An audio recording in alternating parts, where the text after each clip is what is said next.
It was an explosion that could be felt and heard from miles, and in its aftermath, multiple people missing and homes destroyed.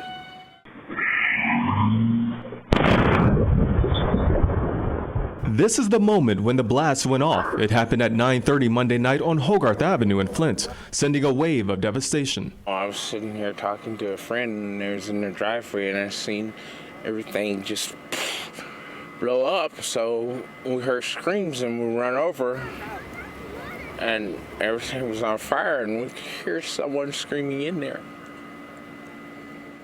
Solomon Forster, who lives a street over, says the flames and heat were too intense. It hurts because, there's nothing we could do.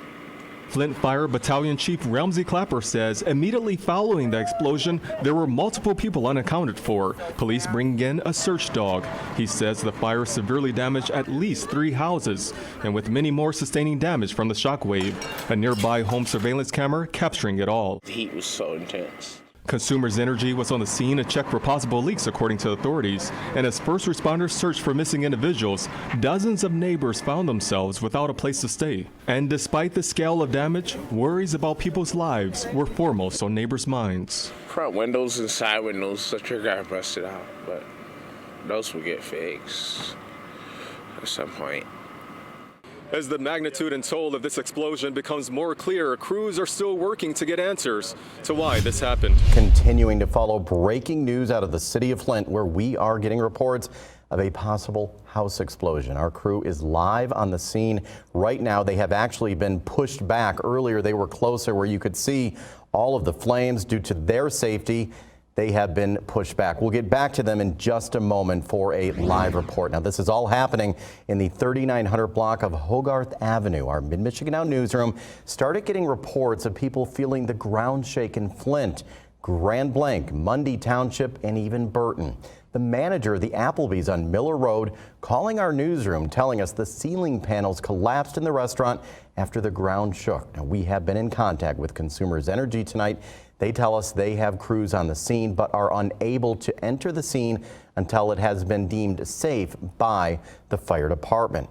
Let's turn now to Mid-MichiganNow reporter Ron Hilliard. He is live at the scene. He has been talking to witnesses. Ron, what are you learning? Dave, a number of people out here asking questions and trying to find out more about what happened. Many people say they heard the explosion, they felt the boom. Some people have said they felt like something had hit their home because it was so intense. Now, I'm looking around, and a number of structures, as I just walk house by house, have what appears to be damaged. I've talked to some people who live in those homes saying that their windows are blown out. In fact, some people right now trying to see if they can board up their windows in order to protect their homes. I'm going to step out of the way, though. We're on the opposite side of the block where you can still see that plume of smoke. Now, that's a big difference from what we saw just an hour ago. We instead saw flames high into the sky. We saw pieces of debris and embers all around the area on fire. So the fire was even beyond where you see the center where that smoke is right now. We're getting reports of structures damaged from blocks away and people hearing it from blocks and miles away as well. Now, right now, crews are blocking off a large area, roughly about the size of a block around the area, asking people who do not live in this area to avoid the area. Also, people who live near the homes have been evacuated, and they have not been told when they return to their homes right now.